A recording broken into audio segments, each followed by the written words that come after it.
परसों की बांग्लादेश की रैली है,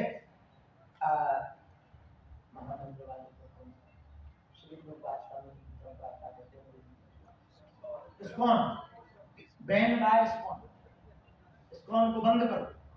परसों नरसों भी 3 दिन पहले रैली निकाली बांग्लादेश, बुरा ना मानो।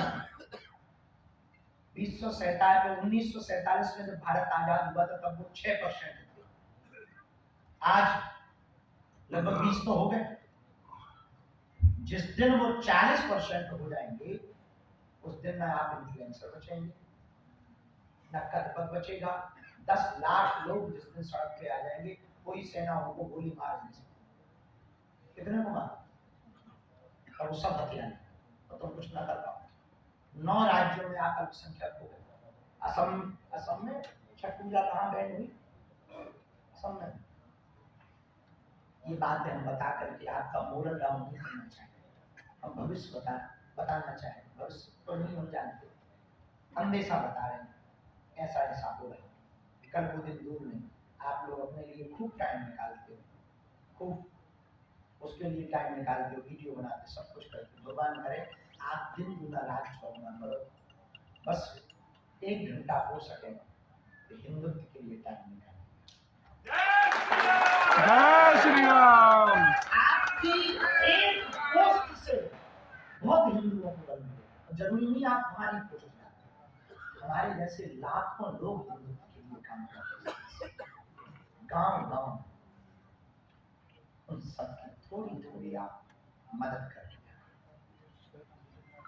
जब वो लोग अपनी परंपरा के लिए पक्के हो सकते, तो आप सनातनी अपनी परंपरा के लिए क्यों नहीं पक्के हो सकते? सनातनी होना कोई गुनाह थोड़ी है, अपराध थोड़ी है।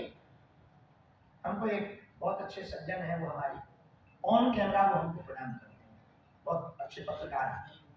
एक बार उन्होंने ऑन कैमरा प्रदान किया तो बहुत अच्छी उनकी बहुत ट्रोल हुए थे। तो हमें वो दूसरी तीसरी बार मिले, उन्होंने फिर प्रणाम किया, उनका कैमरा चल रहा है, बोले इसीलिए तो प्रणाम है।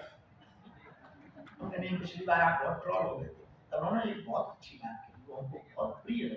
बोले गुरुजी सुनो, हमारी श्रद्धा है तो है, प्रोफेशनल लाइफ अलग होती है, निजी लाइफ अलग होती है, ये हमारे पर्सनल आस्था का विषय है। तो जीवन में कुछ प्रोफेशनल के साथ साथ पर्सनल आस्था भी हो, और वो बनी गई।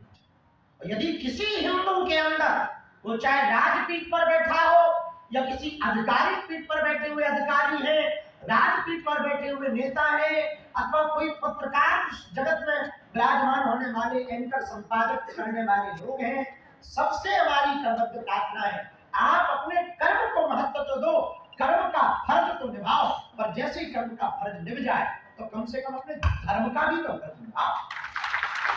जो भी तो कर्तव्य है, आपकी कुर्सी पर बैठे रहना आपका कर्तव्य, संविधान का पालन करना आपका कर्तव्य है, हमारा कर्तव्य है, हम भी पालन करते हैं, पर धर्म भी हमारा पालन करने का कर्तव्य।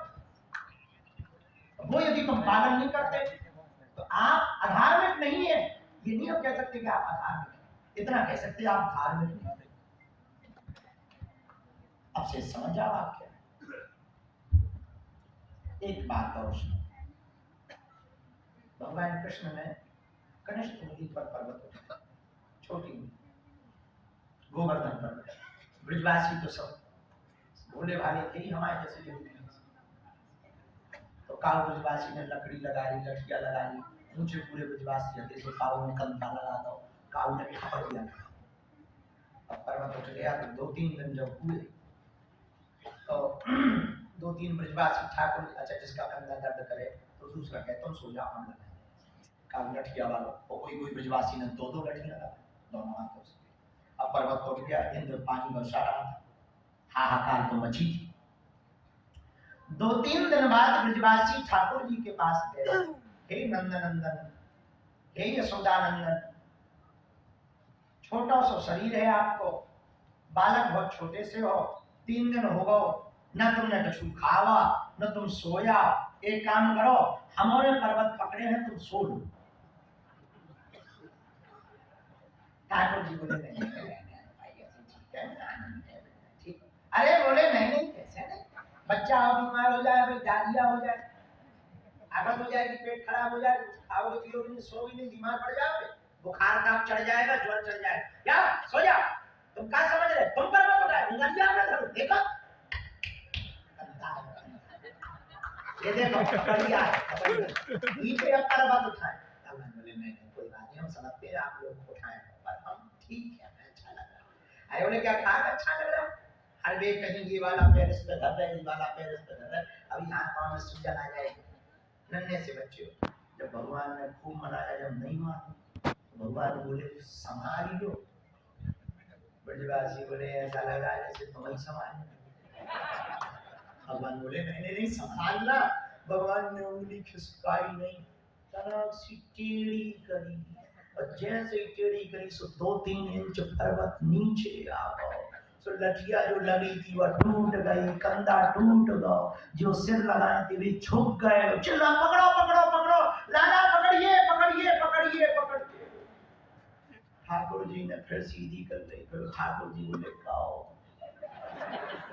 ब्रजवासी बोले हम मर गए बेफिजूली में, लठिया लगा लगा 3 दिन से कंधा लाल हो गया, हमें लग रहा था हम उठाए, अब पता लगा है तुम उठाए। इसी प्रकार ये पदयात्रा है, आप लोगों को लग रहा होगा हम करवा रहे हैं, हनुमान जी इस पदयात्रा को करने के लिए जा रहे हैं। हम लोग तो ब्रजवासी भरकर के चलेंगे, कोई लाठी लगाएगा, कोई कंधा लगाएगा, हम तो अपनी खड़ाऊ छोड़कर सिर्फ चलेंगे। पदयात्रा तो बालाजी की हो रही है, वही करने हैं।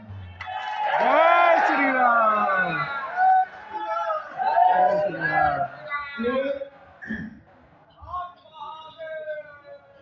ये हिंदू राष्ट्र का कार्य भी हनुमान जी का है। हनुमान जी जैसा कट्टर हिंदू कोई नहीं।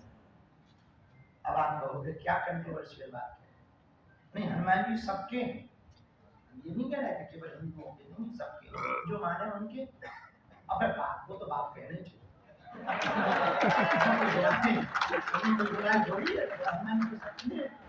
जो नहीं माने वो बात अलग है, बेटा